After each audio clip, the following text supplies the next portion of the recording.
La première question que posent les applications comme Yuka est de savoir si on assiste à un simple effet de mode, avec effectivement un nombre important de consommateurs, 7 millions qui ont téléchargé cette application et 2 millions d'utilisateurs réguliers.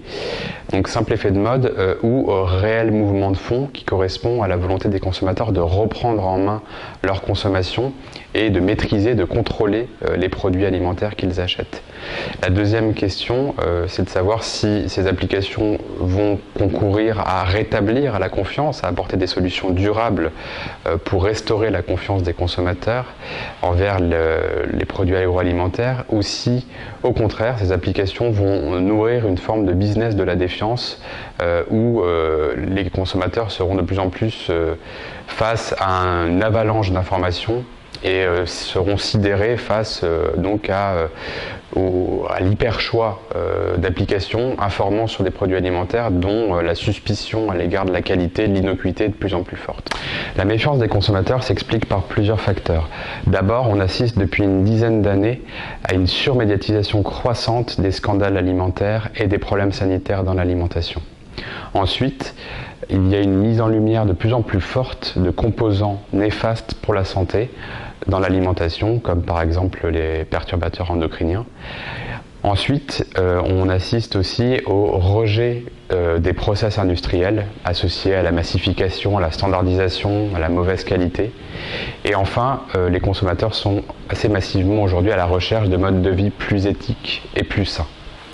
Les applications comme Yuka fonctionnent sur le principe d'une application pionnière qui s'appelle Open Food Fact et qui fonctionne à l'image de Wikipédia sur la contribution d'usagers, de consommateurs ou de marques et distributeurs qui donc alimentent une base de données informant et renseignant sur la qualité et la composition des produits alimentaires. On assiste à une diversification du positionnement des applications. On sait que Yuka se positionne largement sur la qualité et l'innocuité des aliments, mais on a effectivement d'autres applications qui renseignent par exemple sur la durabilité des aliments. C'est le cas par exemple d'étiquetables développés par l'ADEME. D'autres applications informent les consommateurs sur les intolérances alimentaires, comme par exemple l'application Qualito. D'autres renseignent sur la traçabilité des produits, comme l'application Alim Confiance développée par le ministère de l'Agriculture. On a également des applications qui renseignent sur la responsabilité sociale et environnementale des produits, avec une action citoyenne orientée contre effectivement l'agissement de certaines entreprises jugées néfastes pour l'environnement ou pour les conditions de travail, par exemple des salariés de l'agroalimentaire. On peut citer par exemple l'application Buy or Not. Et enfin, au-delà de l'alimentaire, on assiste aussi au développement croissant d'applications qui renseignent sur les produits cosmétiques.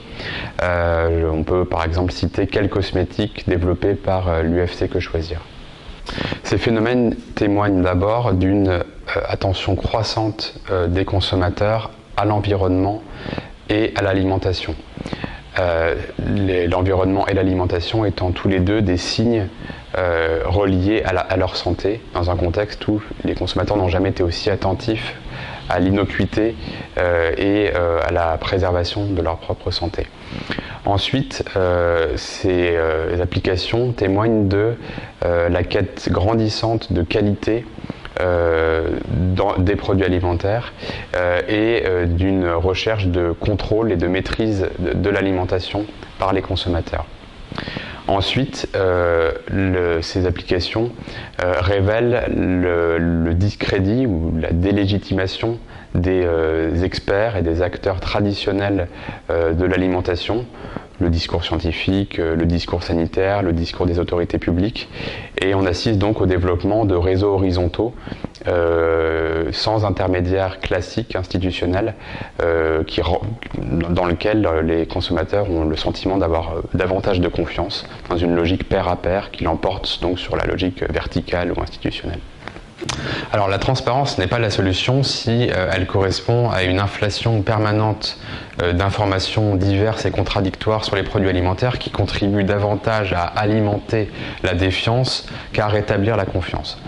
Le rétablissement de la confiance peut passer par la transparence si celle-ci signifie une restitution de l'information fiable par les acteurs, la diversité des acteurs de l'alimentation.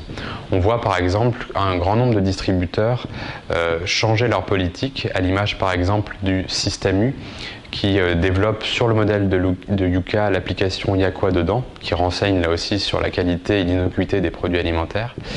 On voit aussi Auchan qui étend le Nutri-Score à l'ensemble de ses marques distributeurs et a développé un système qui s'appelle la sélection bleue qui là aussi assure le meilleur nutritionnel des aliments. On voit aussi des initiatives comme celle de l'ANIA et de GS1 qui entend numériser l'ensemble des informations disponibles pour attester de la qualité des aliments. Une autre possibilité pour restaurer la confiance, c'est l'ouverture des processus de production aux consommateurs. On voit par exemple que certains producteurs comme Erta ou Fleury Michon par exemple ouvrent les portes de leurs usines aux consommateurs pour qu'ils viennent vérifier par eux-mêmes la qualité des process industriels. Et enfin, il y a un autre grand chantier qui sera sans doute plus difficile, compliqué et plus long à mettre en œuvre mais qui tout aussi essentiel, qui est la redéfinition du rôle et de la capacité d'intervention du consommateur dans la stratégie de la marque.